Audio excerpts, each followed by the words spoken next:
Aneh kan itu. Wah, wung wung wung wung wung wung wung wung wung. Tapi jam sholat loh itu. Padahal jam sholat dengar adzan, yang lain enak-enak sholat digading wung wung wung gitu. Kalaupun itu lagi bukan jam sholat juga kan mengganggu. Iya juga. Tapi kan kasihan kalau pas jam sholat kan yang ngimami Bismillah, Alhamdulillah kan ya. Karena di depan masjid kan itu. Ya, kemarin kita dengar sendiri ramai begitu.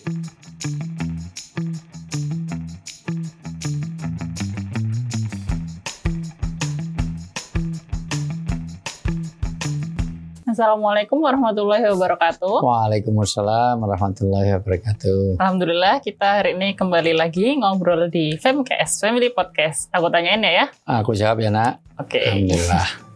Kali ini seperti biasa kita mau menjawab pertanyaan teman-teman yang udah ngirim pertanyaan lewat DM-nya Instagramnya Ayah di @ustadzwijayanto.official. Ya.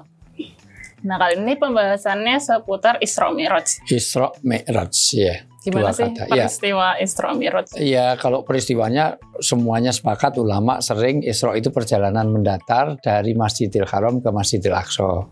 Mi'raj itu dari Masjidil Aqsa ke Sidratul Muntaha. Atharnya masih kelihatan kalau kita nanti ke Palestina, Mbak Iva pernah kan? Itu ada tempat menambatkan buruk di bawah Sofro, di bawah Masjidil Aqsa. Itu nanti ada tempat di mana disitulah ada bekas Rasulullah mau beranjak ke sana. Tetapi yang paling penting adalah ada beberapa pemaknaan dan learning point dari Isra Mi'raj. Pertama, kenapa kok diberangkatkan dari Masjidil Haram? Ada apa dengan Masjidil Haram? Kenapa nggak dari Jakarta, dari Bandung? Kenapa kok nggak dari Riyadh, Jeddah gitu? Karena Masjidil Haram sendiri adalah sampai hari ini itu tempat yang diberkahi. Makanya tadi ayatnya kan linuriyahum min ayat. Jadi untuk memberikan diberi gambaran tentang keberkahan di antara itu. Mekah itu keberkahannya luar biasa. Sampai hari ini jutaan orang merindukannya dan miliaran manusia itu pengen ke Mekah ya itu. Dan itu hasil dari doa dari Nabi Ibrahim dulu. Bagaimana ketika Nabi Ibrahim meninggalkan istrinya Hajar itu di Mekah. Ya Allah berilah keberkahan di Mekah. Dan sampai hari ini nggak ada apa-apa. Nggak ada apa-apa. Tapi sekarang siapa sih nggak rindu dengan Mekah? Di saat pandemi saja semua orang pengen ke sana. Di Mekah adalah tempat kiblat. Nah, makanya ini juga berhubungan dengan bagaimana hasil dari Mi'raj. Mi'raj itu kan semua orang sepakat hasilnya adalah sholat. Artinya walaupun harus dicatat bahwa tidak hanya pembelajaran ibadah, itu pembelajaran akhlak yang luar biasa. Innama bi'ustu liutamima makarimal akhlak. Sesungguhnya Rasulullah diutus itu kan untuk menyempurnakan akhlak. Cerita sederhananya kan Nabi Muhammad itu pertama kali disuruh perintah sholat itu langsung kepada Allah ya, artinya tidak lewat malaikat. Itu betapa pentingnya sholat. Makanya heran saya kalau ada orang kok gajinya berapa miliar kok sampai nggak sholat. Mending kalau masih dapat miliaran gitu, masih lumayan itu. Wong cuman ratusan juta nggak nyampe gitu aja kok bisa sampai nggak sholat. Itu keterlaluan lah bagi kita. Dan sholat itu kan zikir yang paling besar. Jadi orang itu dengan sholat itu sampai sholat itu bisa mencegah perbuatan keji wal mungkar. Artinya di dalam surat Al-Ankabut 45 itu sampai dengan sholat itu ada dua aspek. Satu, dikatakan sudah sholat kalau bisa meninggalkan perbuatan keji dan mungkar. Yang kedua, orang itu kalau serajin sholat, perbuatan keji dan mungkar itu mudah dicegah. Orang-orang yang tawuran karena kampanye, karena apa, karena itu jarang sholat. Itu bahkan orang mau jarang kan orang mau tawuran sholat dulu 2 rakaat ya Allah berilah kemenangan gitu. Nah, padahal itu kadang-kadang juga sesama orang Islam itu. Yang aneh kadang-kadang mengaku partai Islam tapi kampanyenya nggak sholat. Nah, itu aneh kan itu. Wung. Tapi jam sholat loh itu. Padahal jam sholat dengar adzan, Yang lain enak-enak sholat digading ngung gitu. Kalaupun lagi bukan jam sholat juga kan mengganggu. Iya juga. Tapi kan kasihan kalau pas jam sholat kan yang ngimami Bismillah, Alhamdulillah kan ya. Karena di depan masjid kan itu. Ya, kemarin kita dengar sendiri rame begitu rupa. Nah, jadi tentu itu juga kadang-kadang pelakunya juga orang Islam gitu. Nah, tapi pembelajaran akhlaknya ada apa? Ketika pertama kali diperintah sholat berapa rakaat? 50. Tapi begitu turun, maka Nabi Muhammad ketemu Nabi Musa. Ketemu para nabi, salah satunya kepada Nabi Musa. Dan ya Muhammad, kamu dari mana? Ya ini kalau aku dari sana naik kayak kakek gitu kan, simbahnya ini senior. Nabi Musa kan sudah duluan itu. Ya Nabi Musa, aku dari menghadap Allah untuk apa? Ya diberi hadiah. Apa hadiahnya? Disyariatkan untuk umatku sholat. Sholat apa itu? Ya sholat sehari 50 kali. Oh, umatmu nggak akan kuat. Tolong diperhatikan baik-baik. Nabi Muhammad mendengarkan nasihat dari Nabi Musa. Seorang anak muda, anak milenial sekarang ini kapan sih mau mendengarkan orang-orang kolonial? Nah, maksudnya orang tua itu nggak didengar loh. Efeknya apa? Kamu nggak kuat, umatmu itu nggak kuat. Minta keringanan, akhirnya naik lagi. Mohon maaf, pertama tentang bagaimana mendengarkan orang tua, mendengarkan senior. Karena man lam biwakir kabrana walam yarham sagirana falaysa minna. Orang yang tidak bisa menghormati yang tua dan tidak menyayangi yang muda, dia bukan di golongan umat Islam. Nabi Musa dengerin, Nabi Muhammad dengerin seniornya Nabi Musa, suruh balik. Padahal Nabi Muhammad lebih tahu daripada Nabi Musa. Lebih tahu umatnya. Ya, umatnya Nabi Muhammad lebih tahu Nabi Muhammad. Itu kalau ini anak milenial lah, prek, orang tua tahu apa. Abu Bakar itu mertuaku, Umar mertuaku, Ali menantuku. Jadi sahabat-sahabat semua aku lebih ngerti wong tua aja. Kamu tahu apa? Gitu. Medsos saja nggak ngerti, kamu gunakan Telegram aja nggak bisa, nah, gitu ya. Itu. Tapi luar biasa loh, mau mendengarkan. Dan akhirnya intinya adalah Allah hargai. Allah mengapresiasi bagaimana seorang junior menghormati yang senior. Minta keringanan, akhirnya diringankan jadi 5 kali sampai hari ini. Sudah ringan saja nggak dikerjain, itu keterlaluan kan itu.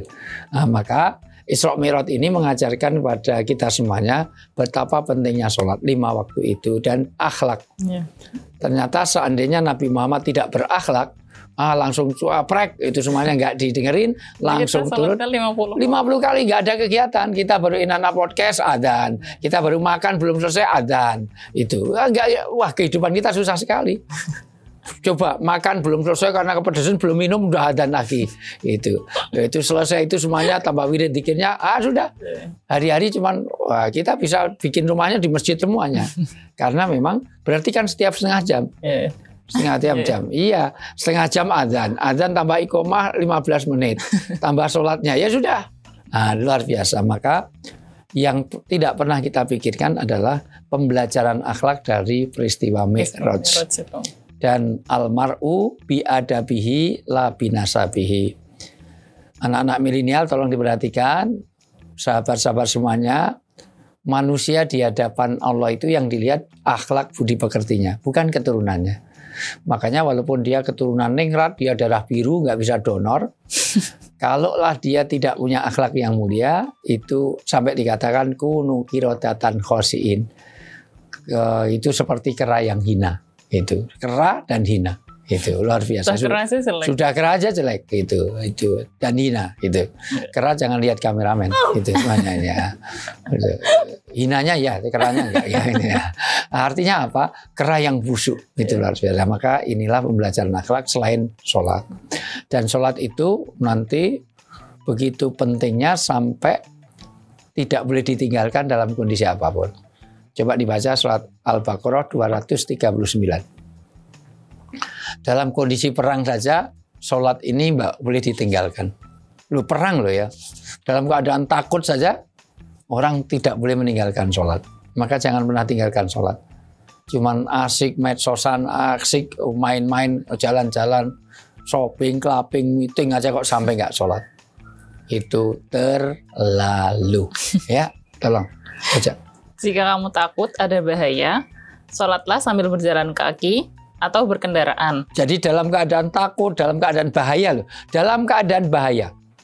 Dalam keadaan takut. Bahaya binatang buas, bahaya perang, bahaya itu takut karena kehilangan waktu, kehilangan macet, ada demo, ada segala macam, ada kerusuhan, ada keramaian, takut apapun. Maka kamu tetap sholat walau dengan jalan kaki, walau dengan berkendaraan, walau dengan nyetir. Kalau nyetir ya Pak subhanallah, alhamdulillah, wallahu akbar. Makanya ini mengajarkan kita supaya kita mutawadhi. Anytime kita ready for use. Pokoknya batal wudhu, batal wudhu. Ya, jadi kita itu anytime kapanpun kita siap untuk sholat. Makanya teman-teman, Bapak semuanya kalau pergi kemana-mana, mobil kita tolong dikasih alat sholat. Artinya kapanpun kita bisa sholat di kendaraan, sholat dimanapun. Nah, artinya apa? Tapi kalau sambil nyetir ya sholatnya tetap gitu, rukuknya nggak usah alhamdulillah sambil nyetir nanti nabrak. Billahi taufik wal hidayah nanti ya. Nah, jadi baru Al-Fatihah sudah langsung, oh, Masya Allah langsung wassalamualaikum nanti ya. Jadi tetap kami semuanya, terutama perjalanan misalnya pilot, misalnya jadi nakoda, jadi apa yang memang dia perlu fokus untuk tidak bisa, ya sudah sholat sambil nyetir sambil itu semua. Silahkan, nggak ada masalah. Ya. Kemudian apabila telah aman, kecuali kalau kondisi aman, terus maka ingatlah Allah atau sholatlah. Ya. Sebagaimana dia telah mengajarkan kepadamu apa yang tidak kamu ketahui. Ya, tapi kalau kondisinya aman, nggak ada apa-apa ya sholatnya normal. Itu. Tapi ini saya takut kalau gorengan saya gosong. Sholat sambil goreng tempe ya, nggak bismillah, alhamdulillah, bismillahirrahmanirrahim. Nggak usah sampai. Kalau cuman goreng tempe kan nggak terlalu tingkat bahayanya seberapa ya. Jadi ketakutan kita ini bicara tentang betapa orang harus siap dengan sholat anytime.